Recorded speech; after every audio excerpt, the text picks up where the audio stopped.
अपने last lecture में हम लोगों ने एक आईडी बनाई थी और एक क्लास बनाई थी।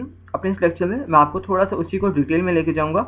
लेट्स से मैं सारे कोड को रिमूव नहीं करता, मैं जस्ट इस हाइडिंग वन को रिमूव करता हूँ क्योंकि इसका फर्क तो आपको समझ में आ चुका होगा नेक्स्ट लास्ट लेक्चर में। और मैं यहाँ से इस आईडी को रिमूव करता हूँ और इस क्लास को भी रिमूव करता हूँ। अब मैं इस क्लास को और आईडी को यूज़ करूँगा एक div टैग की मदद से। ऑलराइट, मैं पहले उसको अप्लाई करता हूँ, उसके बाद मैं आपको बताऊंगा कि मैंने क्या किया। यहाँ पे div टैग लिखता हूँ और अपनी वही आईडी फिर से लिखूंगा जो कि थी एनी आईडी। फिर यहाँ से एक div टैग लिखूंगा और यहाँ पे क्लास लिखूंगा एनीथिंग, और इन्हें क्लोज भी करना है तो यहाँ पर मैं क्लोज करूँगा div टैग को h1 के बाद, और यहाँ पर मैं इसके div टैग को क्लोज करूँगा। अगर मैं इसे अब जाके ब्राउज़र में रिफ्रेश करूँगा तो आप देख सकते हैं कि यहाँ पर जो आईडी थी वो भी अप्लाई हुई है और जो क्लास थी वो भी अप्लाई हुई है।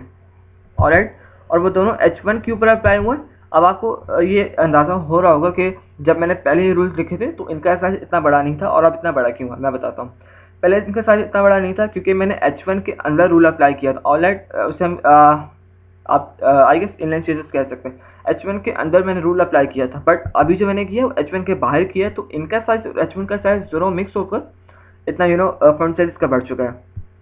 तो ये दूसरा तरीका था आपका आईडी यूज़ करने का या क्लासेस यूज़ करने का, और ये बहुत प्रेफरेबल वे है। जब हम सीएसएस लिखते हैं तो ये तरीका हम लोग हर जगह पे यूज़ करते हैं। लाइक अब हम रिलाई नहीं कर सकते HTML के अपने सेल्फ टैग्स के ऊपर, like h1 tag, image tag, या or you can say some other selector. You have to define your own tags like your own IDs, your own classes।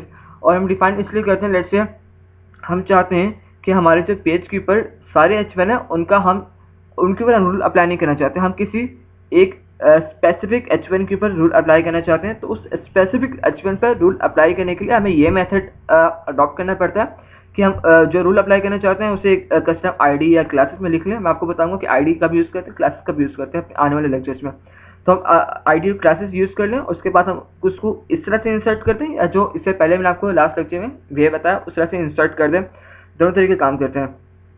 तो जो ये तरीका है इसका जो बताना मैंने चाहता था उसका ये है कि लेट्स से इस आईडी के ऊपर मैंने h1 टैग के ऊपर अप्लाई तो कर दिया, बट मैं चाहता इसे मैं h1 से थोड़ा h3 कर देता हूँ ताकि इसका साइज थोड़ा छोटा हो जाए, और इसको रिमूव कर देता हूँ क्योंकि डेमोन्स्ट्रेट में कर रहा हूँ तो ये काफ़ी है।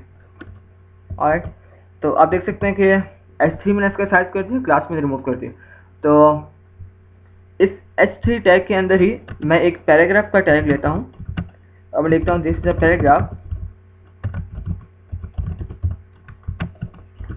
को बंद करता हूँ। अब आप देखेंगे कि जो आईडी के जो रूल अप्लाई किया वो h3 पर भी अप्लाई होगा और इस पैराग्राफ पर भी अप्लाई होगा। इसकी रीज़न ये है क्योंकि इसमें रैप अप किया दोनों के आखिर में। तो इसे मैं रिफ्रेश करूँगा ब्राउज़र को।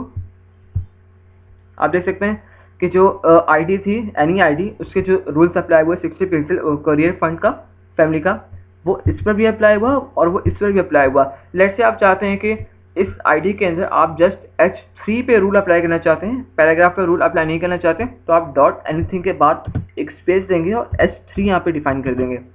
अब मैं जब ब्राउज़र में जाऊँगा इसे रिफ्रेश करूँगा तो let me see what's the problem. Alright, मैंने क्लास में जाके किया है, मुझे आईडी में करना चाहिए था, माय मिस्टेक।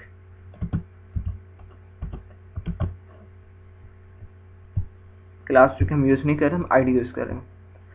तो और आप देख सकते हैं कि जो अब मेरा जो यहाँ पर रूल था एनी आईडी के ना फंड फैमिली और फंड साइज का, वो जस्ट h3 पे अप्लाई हुआ, पैराग्राफ पर अप्लाई नहीं हुआ। इस तरह से हम लोग डिफ्रेंशिएट कर सकते हैं एक जो हमने कस्टम अपने रूल्स बनाए होते हैं। लेट्स मैं चाहता हूँ सिर्फ पैराग्राफ पे अप्लाई हो, h3 पे अप्लाई ना हो, तो मैं यहाँ पर इसको पैराग्राफ कर दूंगा। लेट्स से आप चाहते हैं कि आपने पैराग्राफ लिखा या फिर हेडिंग लिखी, आपने कुछ भी लिखा, आप सब पर अप्लाई करना चाहते हैं उस आईडी का, तो आप जस्ट उसको सिंपल ऐसे ही छोड़ दें और वो सब पर अप्लाई हो जाएगा। लेट्स से यहाँ पर मैं आपको रिफ्रेश करके दिखाता हूँ और आप देख सकते हैं। और तो आई गेस आपको समझ में आ गया होगा कि आईडी का जो स्कोप है वो कहाँ तक होता है और क्लासेस और आईडी एक्सेट्रा एक्सेट्रा। अब उनको यूज़ कहाँ पे करना है, किस जगह पे क्या चीज़ यूज़ करते हो, हम अपने आने वाले लेक्चर्स में देखेंगे. So let's hope for the best and happy coding, and by the way do practice it. Alright.